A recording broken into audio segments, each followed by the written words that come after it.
bilan faire concernant la première année de Félix Antoine Tshisekedi Tshilombo à la tête du pays. Félix Antoine qui devrait s'y exprimer, à ce qu'il paraît, un meeting annulé pour des raisons sécuritaires selon certaines sources. L'Est de la République démocratique du Congo et les territoires des Béni, d'une manière particulière, continuent à plairer ses morts, malgré les succès des FARDC dans plusieurs bastions, jadis occupés par les rebelles EDF Nalou. La question de la balkanisation de la RDC est-elle encore au menu? À quelques mois de la tenue des élections locales et municipales en RDC, conformément à la constitution du pays, la question ne semble pas au rendez-vous pour le moment. Faut-il joindre l'idée pour faire abstraction à ces scrutins budgétivores en faveur du social du peuple? Proposition faite par l'ancien vice-président de la CENI, Norbert Basengezi Kantitima, une proposition faite au cours d'un point de presse tenu à Kinshasa. Autant de questions sur l'agenda de votre émission Contour. Contour reçoit aujourd'hui Jetro Muyombi Timbu, un grand analyste politique. Restez branchés sur votre émission Contour sous la présentation de Marianne Yavmoulanda.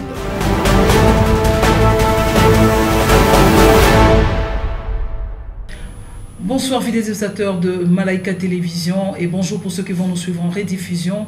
Nous vous disons merci d'avoir encore une fois choisi cette chaîne, mais pour vous informer sur le plan politique, votre magazine Contour. Pour ce numéro, nous allons recevoir pour vous M. Jetro Muyombi, qui est analyste politique et haut cadre d'un parti de la place. Alors avec lui, nous allons débattre sur les questions de l'heure. Nous aurons 3 grandes questions. Si la réalisation nous permet, on séquencera le temps. Mais déjà, j'aimerais dire à notre invité, M. Jetro Muyombi, bonsoir. Bonsoir, madame journaliste. Vous allez bien? Je vais très bien, et vous-même? Oui, ça va, merci. L'année 2020 a bien commencé? Oui, 2020 a très bien commencé. Je crois qu'il n'y a pas à se plaindre. Il n'y a pas à se plaindre. Ouais. Justement, 2020 a bien commencé, il n'y a pas à se plaindre. Tout de suite, c'est vous poser la question de savoir qu'est-ce que vous pensez du nouveau régime. Félix Antoine Tshisekedi Tshilombo, chef de l'État depuis le 24 janvier 2019, 24 janvier 2020, il a totalisé une année à la tête du pays. Si on vous pose la question, quel est le bilan? Comment vous pouvez nous présenter ce bilan? Un bilan positif, négatif? Un bilan qui promet? Je crois, pour analyser très bien le bilan du chef de l'État, il faut jeter un coup d'œil à son programme d'action.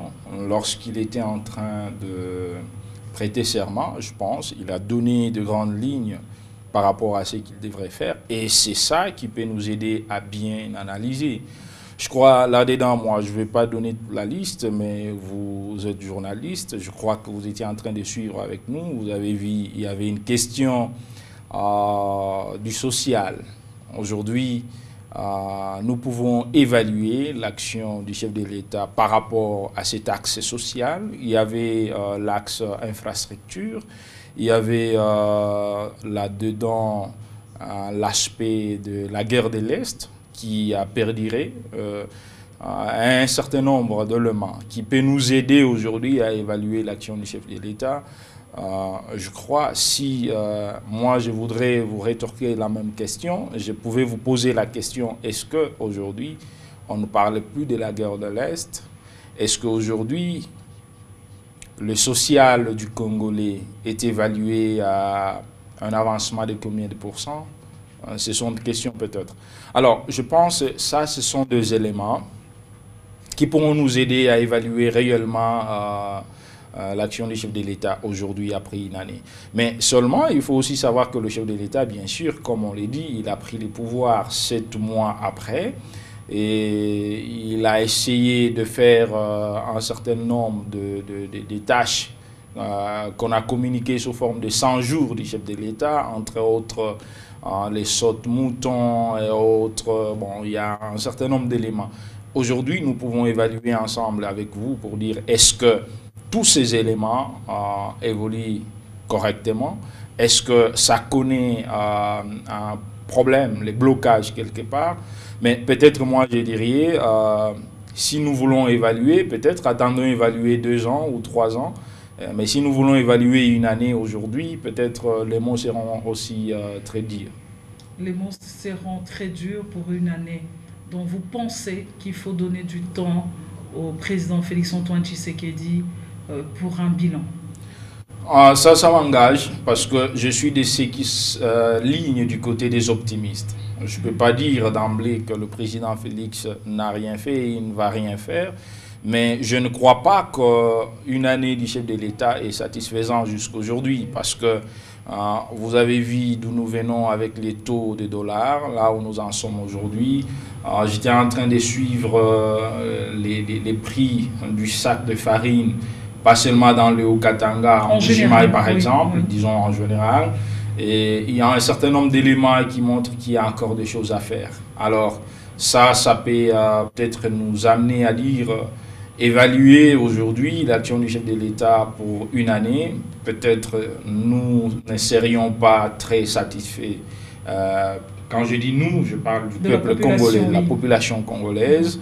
Pas encore satisfait, parce que être satisfait, c'est de voir que si le sac de farine était à 10 000 et qu'aujourd'hui on en achète à 5 000, on s'est dit voilà, il y a un bon travail. Si on a vu qu'il y avait la guerre à l'Est et qu'aujourd'hui on ne parle plus de cette guerre-là, on dit 100%. Donc moi, je ne vais pas m'inscrire dans cette logique de ceux qui veulent analyser l'action du chef de l'État en vain, mais je prends les éléments concrets qui ont été énumérés dans son discours programme. Et par rapport à ces éléments-là, nous essayons d'analyser ensemble avec tout celui qui veut analyser pour voir est-ce que réellement, à la date d'aujourd'hui, déjà, ça a été fait ou pas. Donc déjà pour vous, à la date d'aujourd'hui, il y a beaucoup de choses qui n'ont pas été faites par rapport au programme du chef de l'État. Je pourrais les dire ainsi. Oui. Alors, que faudrait-il faire? Accorder le temps avec ce vaste programme d'action où il faudrait que le chef de l'État, avec son équipe, le gouvernement, qui pointe les urgences, les priorités. Qu'est-ce qu'il faudrait faire, si on vous posait la question? La bonne manière de faire les choses, je crois, c'est d'abord de s'arrêter. Vous savez, aujourd'hui, on parle d'une année. Qu'on dise une année après 7 mois, une année après 6 mois, bon, importe peu. Mais il faut savoir dans les programmes discours du chef de l'État que ce qui était prévu pour une année, et à la fin de cette année-là, est-ce que ce qui n'a pas été fait, ça n'a pas été fait pourquoi? Quelles sont les raisons réelles? Au lieu de spéculer, parce qu'il y a beaucoup de choses qui se disent aujourd'hui.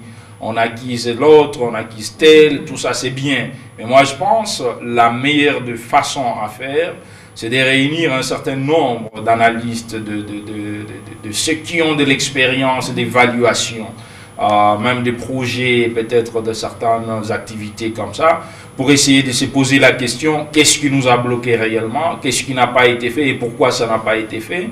Alors, à ce moment-là, on pourrait dégager les écarts et essayer de formuler leurs recommandations pour voir, même s'il y a les urgences, dans tous les pays, il y a les urgences, bien sûr, mais est-ce que si on se met à gérer un pays en se basant sur les urgences, aujourd'hui il y a une urgence, on saute dessus, demain il y a une autre urgence, on saute dessus, est-ce que après 5 ans, on aura fait quelque chose? Peut-être pas. On va se rendre compte qu'on s'est laissé résoudre que les urgences. Et à ce moment-là, on oublierait même ce qui est important parce que toute urgence n'est pas aussi nécessité.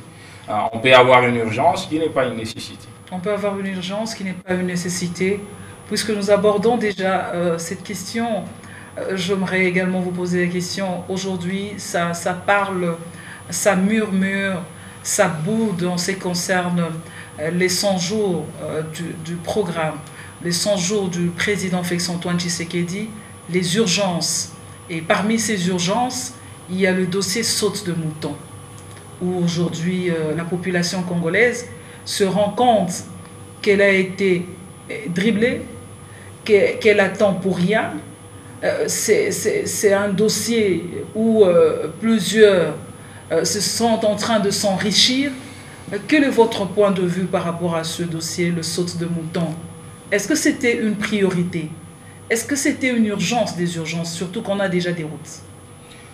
Madame, je crois que les sautes de moutons, c'est quelque chose qui concerne la ville de Kinshasa. D'abord, il faut qu'on le dise, parce que dans toute la RDC, il y a qu'à Kinshasa où on a lancé ça, à construire les sautes de moutons. Oui, pour résoudre le problème des embouteillages dans la ville de Kinshasa. Exactement. Et c'est un sérieux problème. Il faut être à Kinshasa, il faut avoir un rendez-vous et voir combien vous ratez des bonnes choses à cause seulement de l'embouteillage. Et cela est en train de venir à Lubumbashi aussi. Alors, je ne veux pas beaucoup plus me lancer dans cette analyse de dire est-ce que c'était nécessaire ou pas. Bon, alors, lorsque le chef de l'État a inscrit ça à son programme des 100 jours avec tous ses conseillers, je crois qu'il y a un certain nombre d'éléments qu'ils ont eu à analyser. Mais est-ce qu'aujourd'hui, nous, qu'est-ce que nous sommes en train de poursuivre? Qu'est-ce que nous voulons? Nous voulons juste voir qu'il y a quelque chose qui apporte en plus au développement de notre pays. Qui dit développement, dit l'économie acceptable, dit le social acceptable, dit aussi les infrastructures et autre chose. Alors, à ce moment-là, on parlerait du développement. Alors, si cela pouvait contribuer dans ce même sens, moi je peux dire que nous ne pouvons pas condamner que ce n'était pas urgent. Mais est-ce que la question c'est de savoir aujourd'hui si ces sauts de moutons n'ont pas été réalisés jusqu'à la date d'aujourd'hui?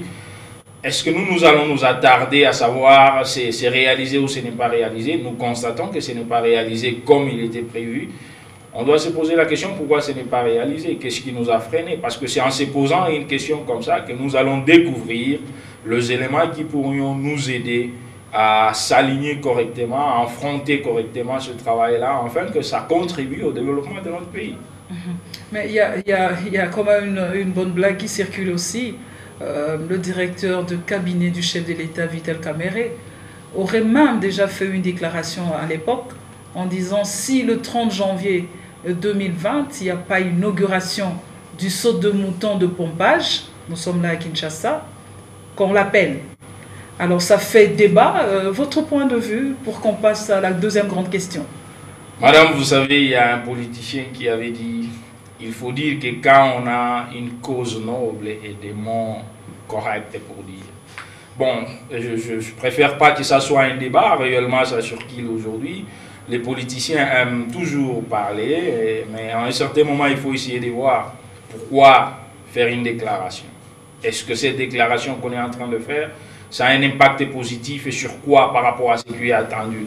Est-ce que c'est tout simplement du chantage? Est-ce que c'est tout simplement parce qu'on veut faire voir? Un discours politique, endormir le peuple? Tout ça, ça entre dans ce qu'on appelle le discours politique. Mais est-ce que moi, j'aime ces politiciens qui font des discours qui construisent, des discours qui renforcent la paix, qui amènent à la population à se mettre au travail, mais pas ces discours qui veulent à ce qu'on haïsse l'autre, qu'on aime l'autre, jouer à des jeux,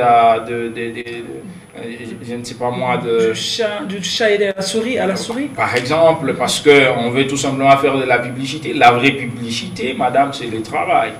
Vous savez, ce n'est pas ce qu'on communique sans le mettre en pratique, que c'est ce n'est pas ça qui peut faire notre publicité. Alors, je m'aimerais à ce qu'on mette peut-être de côté, bon, tout ce qui se dit, c'est aussi une bonne analyse qu'il faut faire, que nous avons un certain nombre de politiciens qui, vraiment, ils aiment beaucoup plus parler que de se mettre au travail. Alors, il y en a, vous veniez de le dire tout à l'heure, qu'il y en a qui disent, est-ce que c'est l'enrichissement? Moi, je crois qu'il ne faut pas écarter aussi des aspects pareils. Il faut que tous les responsables dans notre pays, la population elle est responsable à son tour, mais il y a des institutions, lorsqu'ils entendent des déclarations pareilles, qu'ils essaient d'analyser ça profondément, parce que tout ce que nous voulons, c'est écarter tout ce qui est antivaleur. Bon, le fait d'endormir les gens, de parler, tout ça, d'essayer de perdre le temps dans des discours, moi je trouve que c'est quelque chose qu'il faut aussi condamner. Il faut que les gens se mettent au travail. Appelez, donc faites un discours pour dire voilà, nous vous avions demandé de prêter votre main à la construction des sautes-moutons, vous n'avez pas voulu. Voilà, les sautes-moutons est là, mais maintenant, est-ce que vous pourriez maintenant nous croire pour que demain, lorsqu'on va vous appeler à quelque chose d'autre, que vous puissiez y prêter main forte? À ce moment-là, ça serait une très bonne chose. Alors, si aujourd'hui, Il y en a qui ont promis, qui ont essayé même, bon, on dit même qu'il y a eu de l'argent qui oui, semblerait-il aussi que ce dossier aussi bloque. On pourrait avoir l'inauguration du saut de mouton de pompage, on pourrait, mais aussi semblerait-il que ça bloque parce qu'en RDC, on est spécialiste des rétrocommissions. C'est qu'on verse pour les travaux, il y en a qui viennent après pour récupérer une rétrocommission. C'est ce qu'on raconte également. Madame, la rétrocommission n'est autre qu'une forme de la corruption passive ou active. On parle de la corruption passive et active. Peut-être on pourrait épargner ces débats-là parce qu'il y a le chef de l'État qui en a dit aussi ce qu'il a dit. Moi, je crois que c'est pas grave, le chef de l'État, c'est aussi un citoyen congolais que nous respectons, même s'il a dit ce qu'il ne fallait pas dire, mais il ne faudrait pas qu'aujourd'hui on puisse applaudir. Oui, on puisse applaudir que la rétrocommission n'est pas... Moi, je crois que la justice doit faire son travail par rapport à tout ce qui est rétrocommission et autres. Mais moi, je voudrais beaucoup plus me focaliser sur l'aspect de dire il faut qu'on arrive à avancer dans notre pays. Madame, je vous dirais que le problème qui nous bloque, c'est que nous voulons beaucoup plus stagner sur des choses, des discussions, des échanges, des fois qui ne nous avancent pas. À l'époque actuelle, nous devons voir très loin. Et voir très loin, c'est aujourd'hui que ceux qui dirigent, que ceux qui ont le monopole des directions, réunissent les gens qui réfléchissent pour essayer d'analyser correctement, réellement, qu'est-ce qui nous a bloqués. Parce que parler des sauts de moutons, pour moi, je venais de les dire, que c'est un élément de plus au développement. C'est pourquoi je n'ai pas voulu dire est-ce que nécessaire ou pas nécessaire, parce que ce sont des indices quand même, bon, bien sûr, par rapport aux infrastructures. Vous voyez dans d'autres pays là où nous allons, on a envie lorsque vous voyez les véhicules passent dessus, en bas, tout ça. Alors, aujourd'hui, moi, je crois que les débats devraient beaucoup plus se focaliser dans le sens de voir qu'est-ce qui a bloqué. Si réellement tous ces intellectuels qui sont tout autour du chef de l'État ont réellement compris que dans les 100 jours, on pouvait lancer ces travaux des sauts de moutons et les terminer, ou même peut-être avant une année, aujourd'hui, ils se retrouvent qu'ils sont en difficulté, le travail n'a pas été terminé, mais c'est quoi le problème? Oui, est-ce que vous ne pensez pas aussi, M. Gétro Muyumbi, à ce stade, on peut également dire qu'il y a un besoin réel d'un remaniement autour du chef de l'État dans son cabinet, le cabinet du chef de l'État? Est-ce que vous ne pensez pas? Il y en a qui pensent de la sorte. Ce serait très ambitieux de dans le cabinet du chef de l'État. Oui. Bon, le remaniement est toujours important lorsqu'on connaît la cause. Moi, je préfère rester dans l'aspect qu'il faut d'abord analyser. Il faut d'abord analyser. Vous savez, quand vous avez un projet, vous le concevez, vous le mettez en application, il faut toujours savoir l'analyser à tout moment et savoir le recadrer. Peut-être qu'on peut accuser ceux qui sont dans les cabinets du chef de l'État, alors que la réalité, c'est peut-être autre chose. C'est pourquoi il est très important qu'on analyse, qu'on trouve le vrai cause. Et si les vraies causes, ce sont des gens qui ont détourné de l'argent qui devrait être affecté à ces travaux, à ce moment-là, il faudra le mettre dehors, même les déférer devant la justice. Mais si on se rend compte qu'ils n'en ont pour rien, mais la réalité c'est tout à fait autre chose, est ailleurs, alors on ira là où il y a la réalité, on va creuser, et cette fois-là, on pourra voir comment trouver des solutions et on avance.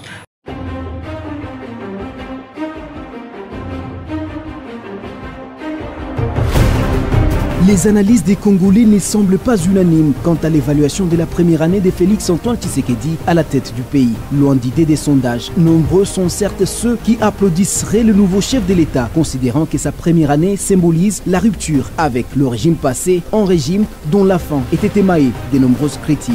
Cela se justifierait par la libération des prisonniers et le retour des exilés politiques. La respiration de l'espace médiatique qui, en croire certains, était jadis étouffé, en constituerait aussi une illustration. Et c'est une année qui annonce la transparence et la bonne gouvernance de la Respublica. Les optimistes y croient. Par ailleurs, c'est d'un bon œil que les mêmes optimistes aperçoivent les multiples voyages à l'étranger du chef de l'État dans l'optique et selon eux de remettre la RDC sur la scène internationale. La signature des accords bi- et multilatéraux tels que celui de la ZLEC, la zone de libre-échange continentale, la réouverture des ambassades et de l'espace Schengen font partie des retombées. Félix Antoine Tshisekedi ne semblerait pas apprécier un Congo en vase clos. Ces voyages renforceraient des relations diplomatiques, non seulement avec les voisins, mais surtout avec les grandes puissances. La RDC peut donc de nouveau compter sur l'aide des institutions financières, des Bretton Woods et d'autres banques africaines avec la politique du président Tshisekedi, sans toutefois énumérer tout le point positif de l'an 1 de l'ère tshisekediste, que retenir entre autres des arguments négativistes de la première année de l'alternance au pouvoir. D'abord, il faut s'inscrire dans le social du peuple.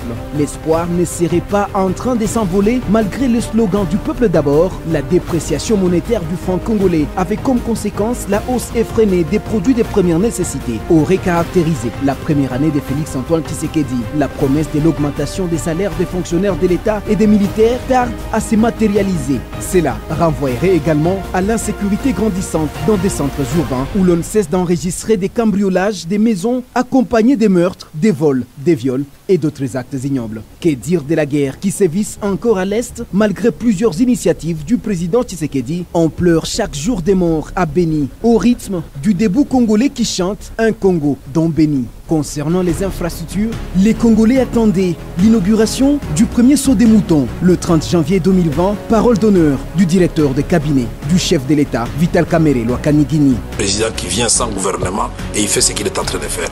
Kinshasa sera inauguré le 30 janvier. S'il n'est pas inauguré, vous m'appelez M. Kamerhe, où est-ce que vous êtes passé? Vous étiez déjà là la dernière fois. Oui, mais c'est terminé. Les sauts de moutons est terminé. Parlons des chantiers qui sont non, à l'arrêt. laissez-moi continuer. Kinois à l'équipe partout, donc saute mouton inauguré par le peuple. Donc ni président, ni membre du gouvernement, même pas la police. Donc inauguration à saute mouton, tu as la choité. Donc comment on pensa quand on saute mouton inauguré par le peuple. Bref, le bilan de l'an 1 de l'ère tshisekediste divise les observateurs. Fidèles téléspectateurs, je rappelle que nous sommes en train de recevoir M. Jethro Muyumbi, qui est analyste politique. Avec lui, nous sommes en train de faire le contour, de faire les détours sur les questions d'actualité. M. Jethro Muyumbi, nous abordons directement la deuxième grande question. C'est autour de la guerre à l'Est. Il y en a qui parlent de la guerre à l'Est. Les uns parlent de la guerre, les autres parlent de la balkanisation de la RDC. Votre point de vue, surtout lorsque l'on observe qu'il y a 2 semaines et demie, la RDC a acclamé tout la victoire des FARDC. Les FARDC ont récupéré quelques territoires, notamment Mandina. Mais il y a 4 jours, il y a eu également des civils qui ont été tués à Béni, 36 civils qui ont été tués à Béni. Ça signifie par les AEDF, ça signifie que le problème est encore là. Quel est votre point de vue? La guerre à l'Est ou la balkanisation? Et par rapport à cela, qu'est-ce que vous en pensez? Madame, est-ce que ce n'est pas un problème de jeu de mots, par exemple? Et l'interprétation, moi je crois, il y a un problème à l'Est. C'est ce qui est vrai, c'est ce qui est réel. Cette affaire de l'Est n'a aussi pas commencé aujourd'hui, parce que même à l'époque de Mobutu, même à l'époque de Mosé Laurent Désiré Kabila, même à l'époque de Joseph Kabila, et aujourd'hui à l'époque de Félix Tshisekedi, cette situation est en train de perdurer. Mais il y a des moments où ça a été maîtrisé. La situation s'empire. Je crois, aujourd'hui, quand on parle de la balkanisation, on veut tout simplement comprendre parce qu'il y a un certain groupe de gens qui contrôlent un territoire congolais. À ce moment-là, le gouvernement de Kinshasa devient incapable d'agir dans ces territoires-là. C'est comme si, je crois, on a suivi les allégations d'un pasteur catholique qui a dit il y a même des villages qui sont remplacés automatiquement par les expatriés venant soit du Rwanda, de l'Ouganda. Et ça devient vraiment critique. Mais ce qu'il faut retenir, c'est qu'il y a un problème à l'Est. Et le problème, c'est qu'on se bat, on refoule le Congolais, on récupère le territoire congolais. Est-ce que c'est réellement la guerre, c'est de la politique, ou c'est quoi au juste? Notre analyse, je crois que plusieurs d'autres pourrions les dire, que la guerre de l'Est, j'ai été moi-même à l'Est, je vous le confirme, j'étais à Bunia, j'étais tout près là, j'ai essayé de parler avec certains notables, j'ai essayé de comprendre c'est quoi en réalité le problème, et tout ce que moi j'ai compris, c'est que il y a d'abord la communauté internationale qu'il ne faut pas épargner dans cette affaire. Il y en a tous ceux-là qui sont en train de fabriquer les armes qu'il ne faut pas épargner parce que avec ces mouvements pareils, ils se retrouvent parce qu'il faut que les armes se vendent, il faut qu'ils fassent entrer de l'argent. Il y a tout ce que nous avons, les organismes internationaux, qui essayent aussi de trouver leur compte parce qu'il faut qu'il y ait des cas comme ça. Il faut qu'il y ait une rétrocommission. Pour qu'eux aient le travail. Aussi, vous des parlez armes, de la rétrocommission, ça c'est aussi un élément, bien sûr, parce que lorsqu'on vend des armes qui a occasionné la guerre, on a acheté les armes de l'autre côté, il en trouve aussi son compte. Donc c'est tout ça une maladie qui ronge notre pays lorsqu'on parle de cette rétrocommission. C'est pourquoi il faut sanctionner aussi sévèrement à un certain moment. Mais il y a vraiment un certain nombre d'éléments qu'il faut comprendre, qui sont à la base de tout ce qui se passe à l'Est. Et pour finir tout ce qui se passe à l'Est, nous d'abord, Congolais, devrions prendre nos responsabilités. On ne doit pas penser que ça c'est quelque chose qui concerne. Je vais vous révéler une chose que j'ai compris. À l'Est, lorsque j'étais à l'Est, un notable de l'Est m'a dit, les gens là qui ont besoin de créer des troubles, ils viennent recruter au niveau du village. Ils recrutent les ressortissants ou les gens qui ont habité ces villages, qui connaissent très bien, et ils composent avec eux, et après, ils sont en train de... Qui sont des Congolais, au fait. Bon, ça, c'est maintenant une question très compliquée. Est-ce que ce sont des Congolais, des Rwandais ou des Ougandais? Voilà, qui ont habité là-bas. Peut-être ils sont venus comme notre pays, c'est aussi un pays très hospitalier. Oui. Alors, ces gens-là, ils viennent, ils habitent, on les accueille, tout ça. Demain, alors ils viennent avec leur mission. Demain, ils déclenchent leur mission. Donc, il y a un certain nombre d'éléments, comme je venais de le dire. Mais des fois, il y a aussi les politiciens qui en trouvent leur compte.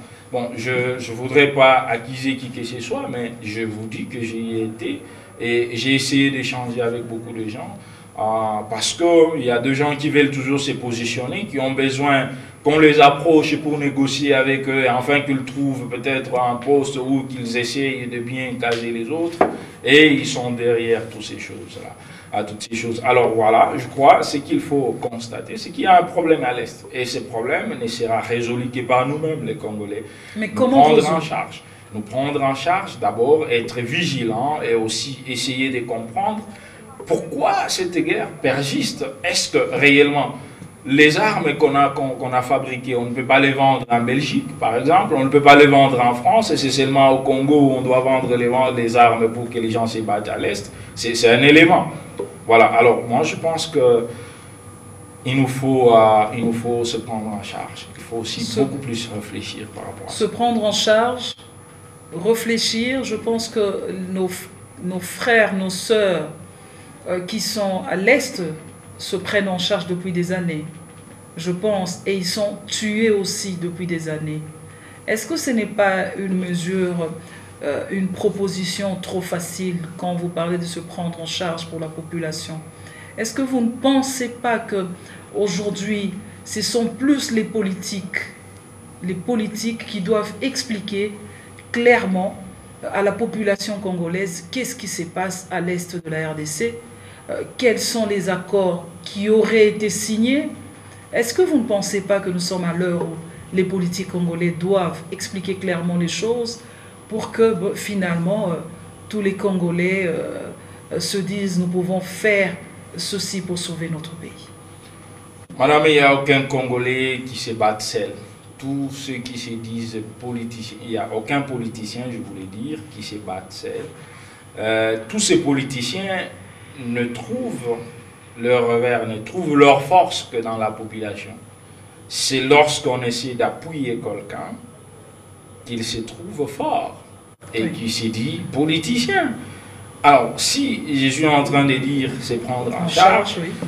Je veux aussi parler de la conscience du Congolais lui-même. Vous savez, on a une maladie dans notre pays où les gens sont fanatiques à cause peut-être du tribu, à cause de la provenance ou à cause, je ne sais pas moi, de miettes, sans analyser profondément qui est-ce que nous sommes en train de soutenir.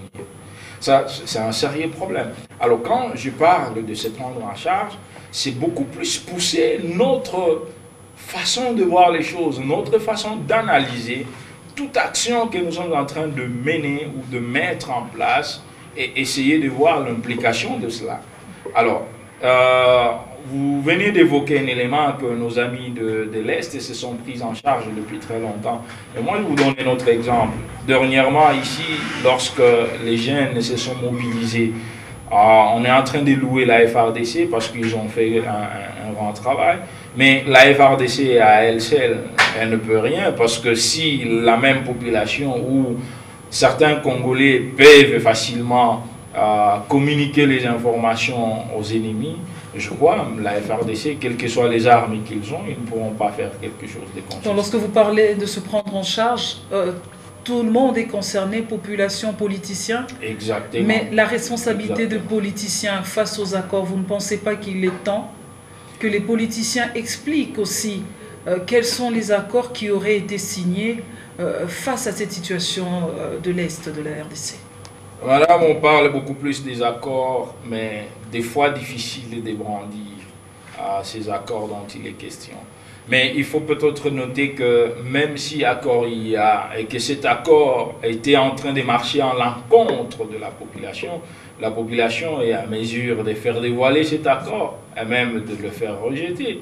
Parce que les politiciens ou les politico-administratifs, ils agissent.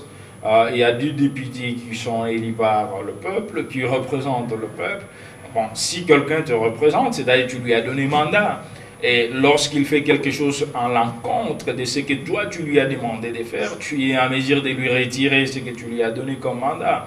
Alors si aujourd'hui il y a de ces politiciens qui se sentent à l'aise, qui sont en train de faire, même s'ils signent des accords qui ne profitent pas à la population, lorsque nous revenons à ce que je venais de dire, de se prendre en charge, c'est-à-dire nous, la population, nous pouvons exiger. Vous voyez ce qui se passe en France, et même dans d'autres pays où on a obligé certains présidents à démissionner, par exemple. Mais est-ce que notre pays est à mesure par rapport à ça? Vous verriez que, je ne dis pas qu'il faut demander à un président de démissionner, mais vous verriez que si seulement, oui, vous verriez que si seulement, à cause d'un élément important, on doit tout simplement dire, non, voilà la raison, elle est de ses côtés, on demande à celui-ci, il y aura des camps, il y en a qui vont agir sans la tête. Un soulèvement de la population d'une certaine manière. Donc, alors, si je parle de la prise de conscience, c'est-à-dire, ça doit être total, à tous les niveaux. À tous les niveaux, oui. Hein? Essayez d'analyser, je condamne toujours des discours qui vraiment occasionnent des tiraillements, des séparations, des guerres, de ceci et cela. Mais j'encourage à ce que les actions réfléchies soient soutenues par tous. Alors, si à l'Est, là, aujourd'hui, on parle des accords, mais il faut que quelqu'un qui a l'information de ces accords, un bon Congolais, en conscience, en âme et conscience, qu'ils s'élèvent, ils disent, bon voilà, moi je suis témoin de tel accord et tel accord, voilà c'est cet accord qui est à la base de ça et ça. En dévoilant cela et en appelant tout le monde peut-être de se souder pour marcher contre cet accord-là, il ne ferait pas un péché. Voilà, il ne ferait pas un péché. Nous sommes en train de chuter petit à petit pour ce magazine d'aujourd'hui. Déjà, nous allons aborder la 3e grande question, Monsieur Jethro Muyumbi. Je rappelle que vous êtes analyste politique. La 3e grande question, c'est autour de la coalition. Coalition FCC-Cash. La coalition FCC-Cash, si on vous posait la question, comment elle se porte cette coalition? Surtout que vous êtes analyste politique. Et je pense qu'en tant qu'analyste politique, vous avez votre tendance qui est au fait le FCC. Si on vous posait la question aujourd'hui, comment elle se porte cette coalition? D'emblée, je dirais que la coalition se porte très bien. Parce que vous mettez dans un superlatif très. Très bien, parce que dans cette coalition-là, il y en a qui sont de représentants. Je parlerai du président Félix Antoine Tshisekedi, je parlerai de l'autorité morale du FCC, le Raïssi Joseph Kabila Kabange, qui n'ont aucun problème. Depuis que le président Félix Tshisekedi est président, vous n'avez pas entendu qu'ils se sont chamaillés avec Joseph. Et quand ils se retrouvent, il y a des accolades. Même quand vous suivez les discours... Même avec les ennemis, on peut faire des accolades. Hein. Et bien sûr, mais suivez les discours du chef de l'État, Félix Tshisekedi. Parce que lui, au moins, il parle, que notre autorité morale. Il n'a pas dit qu'il a un problème avec Joseph Kabila. Mais tout simplement, il faut noter qu'il y a un problème avec certaines personnes qui ne comprennent pas l'importance de cette coalition. Je disais un jour que la coalition, c'est une affaire de tout un État. De ces pays, la RDC, que nous avons. Et nous n'avons que ces pays, nous n'en avons pas un autre. Et ce n'est pas l'affaire d'un individu.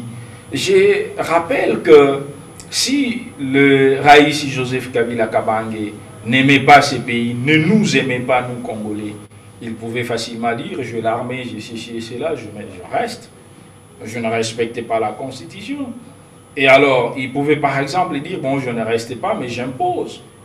Il pouvait imposer Chadari, par exemple, mais il a tout simplement vu, il y a celui qui a la majorité en tant que président de la République, mais moi j'ai la majorité parlementaire, et pour la gestion de ces pays, il faudra qu'on se mette ensemble.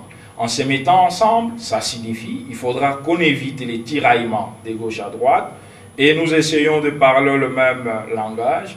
En ce moment-là, nous boostons le développement. Parce qu'aucun pays ne s'est développé tout en s'étiraillant. Dans des guerres, on ne peut pas se développer. C'est ça que les gens ne comprennent pas. Même certaines personnes qui sont tout autour du président de la République, certaines personnes peut-être aussi tout autour de l'autorité morale du FCC, oublient cet aspect-là. Les Congo, aujourd'hui, tout ce qu'il a besoin, c'est la paix, c'est le calme, et c'est le développement. Le reste, bon, vous vous battez parce que vous voulez que vous soyez sur telle chaise, que vous puissiez vous asseoir sur tel poste. Vous faites des discours, tout ça, pour incriminer l'autre, essayer de gagner de la confiance de l'autre côté. Ce sont des politiciens que nous devons décourager, nous Congolais.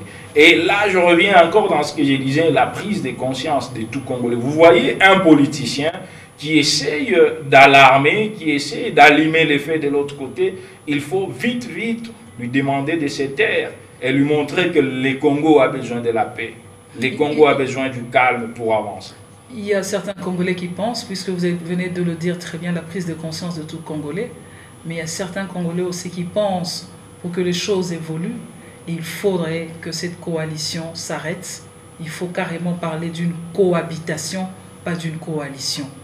Vous êtes analyste, Madame, vous êtes analyste politique, en train de mais dire. Aussi vous êtes juriste de formation. Exactement. Est-ce que vous pensez que ces compatriotes ont raison, ces compatriotes raisonnent mieux en disant je ne crois pas, madame, parce qu'il faut questionner l'objectif même de la coalition.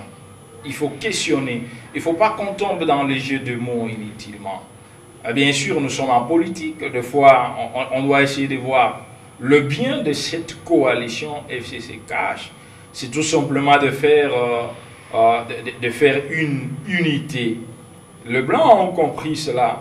Quand ils ont dit l'union fait la force, ils ont compris. Oui, je vous laisse mais moi, je vous dis que dans notre pays, nous parlons de l'union fait la force, mais nous ne voulons pas expérimenter ce terme-là. Nous voulons seulement parler de ce terme, mais pas le mettre en pratique.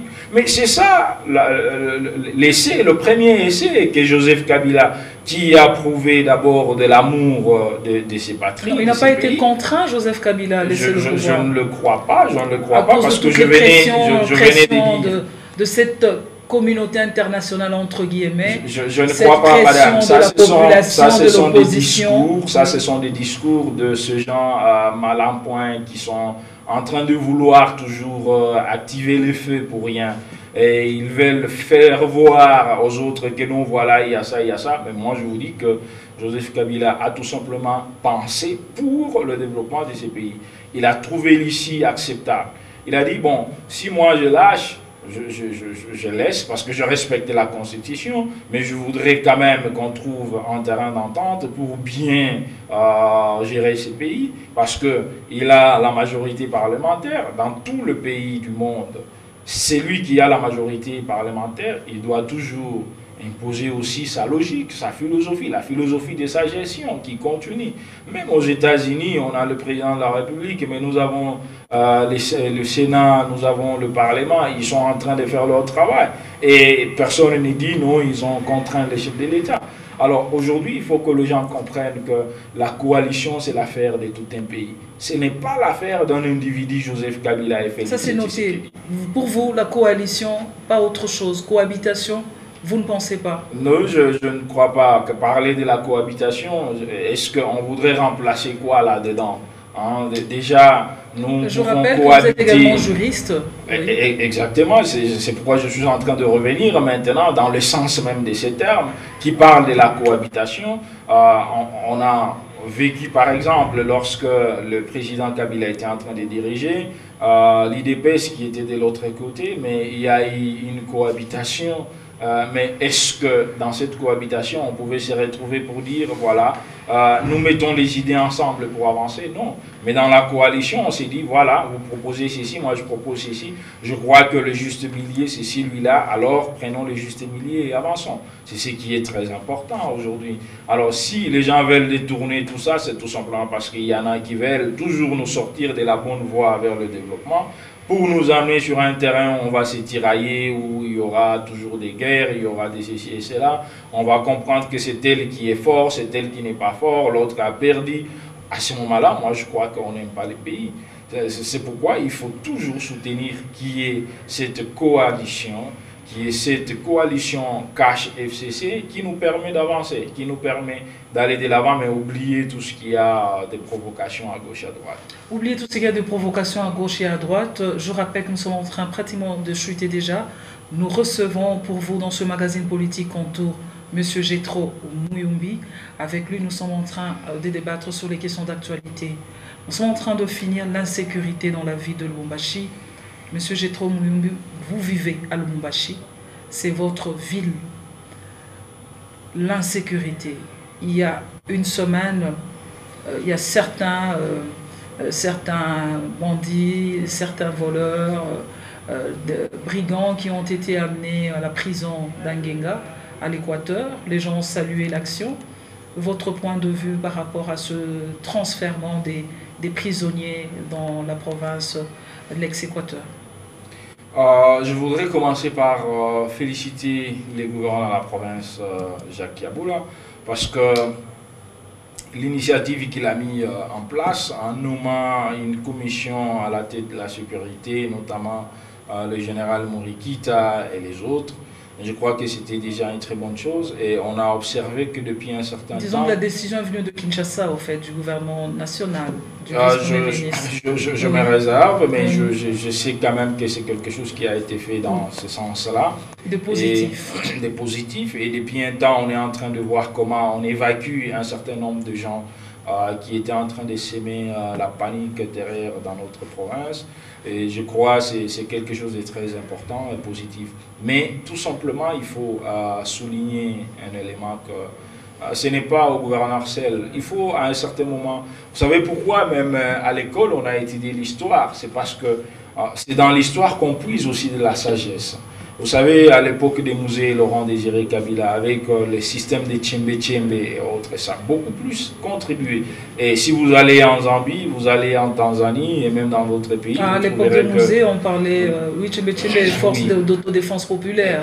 Exactement. Mais vous trouvez que vous avez un voisin qui a hébergé dans sa maison de gens qui vous semblent suspects, vous n'informez même pas la police. Vous ne faites aucun effort pour que... Ça, c'est un élément. Mais il y a aussi un autre élément. Moi, je vis dans certains quartiers. Les citoyens louchois enlevaient les immondices de leurs maisons, jetés dans des routes. Et imaginez que lorsque cette route-là se détériore davantage et qu'il y a un cas de banditisme à côté, même l'intervention ne sera pas arrivée facilement et ça c'est un problème. C'est pourquoi aussi la contribution de tout Congolais, de tout Louchois, je vais dire, par rapport à ça, est très très importante. J'ai été dernièrement à Kalemi, j'ai vu, il y avait aussi de l'insécurité grave et terrible, mais j'ai vu ce qui s'est fait de l'autre côté. Maintenant, les gens peuvent se promener même... Dans le Haut-Katanga, il n'y a pas qu'à Lumbashi. Hein. En fait, c'est parce que vous vivez à Lumbashi. Il y a aussi Kasumbalesa où il y a eu l'insécurité. Il y a l'insécurité, ça c'est vrai. Dans la province du Haut-Katanga, pratiquement, on se retrouve dans plusieurs coins où il y a l'insécurité. C'est toujours important qu'il y ait d'abord la contribution. Vous savez, l'action publique ne peut jamais réussir si elle n'est pas soutenue par la population. Ça, c'est un élément très important. Il faudrait que tout le monde se sente d'abord responsable de cette affaire, mais aussi que les responsables, comme les commandes de la police, ceux qui sont chargés de renseignement et autres, qu'ils se mettent aussi en œuvre. Mais déjà, il faut louer ce que nous sommes en train de voir aujourd'hui, parce que vous en êtes témoin, il y a un mois avant, la situation n'était pas la même qu'aujourd'hui.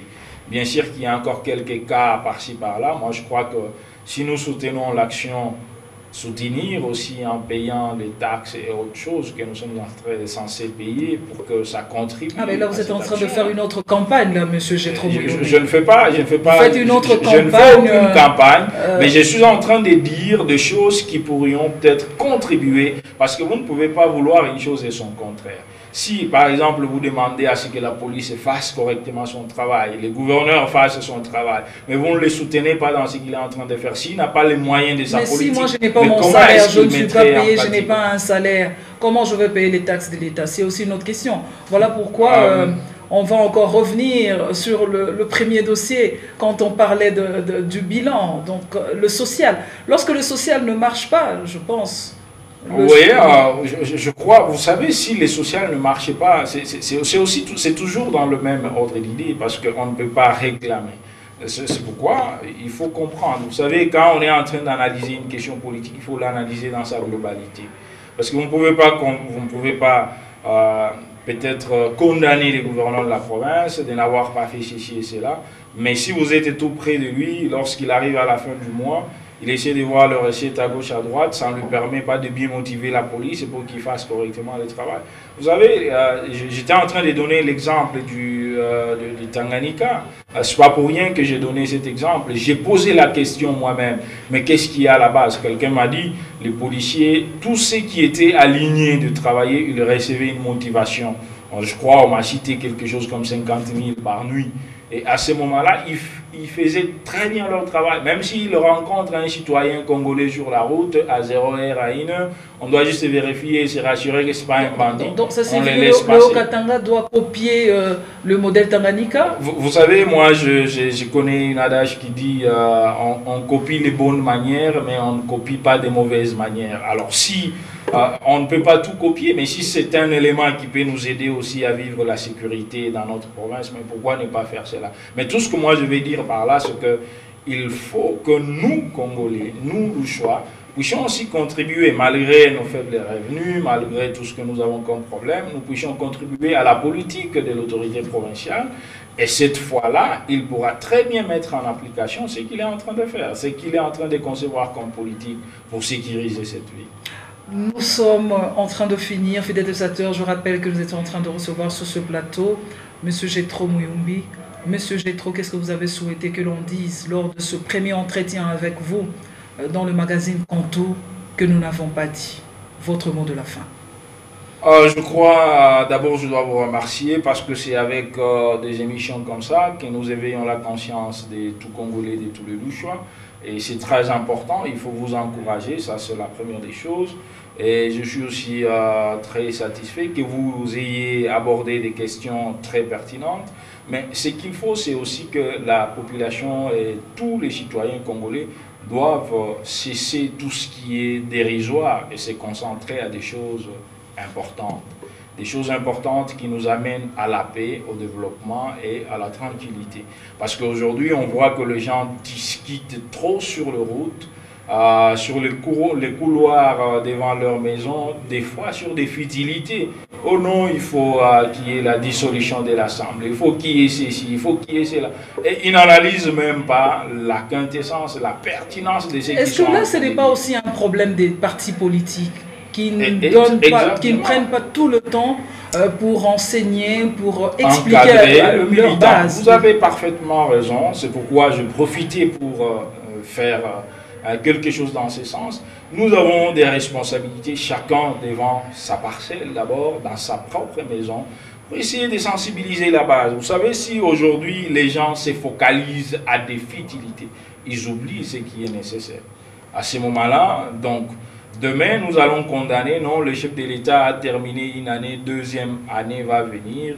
Il n'a rien fait parce qu'au lieu qu'il se concentre à travailler, il a suivi les gens qui lui ont dit non, écoutez, allez-y dissoudre le Parlement. Est-ce qu'il y a des choses comme ça, parce que nous ne parlons pas de la dissolution de l'Assemblée, mais il y a beaucoup de choses qui font que nous devons travailler afin que la population se prenne en charge et qu'ils comprennent que la responsabilité et la conscience est de mise pour le développement de ce pays. Nous avons reçu pour vous M. Jethro Muyumbi. Avec lui, nous avons débattu des contours, des détours, de tout ce qui se passe en ce qui concerne la politique en RDC en général, mais plus précisément aussi dans la province du Haut-Katanga. Bye bye et à la prochaine.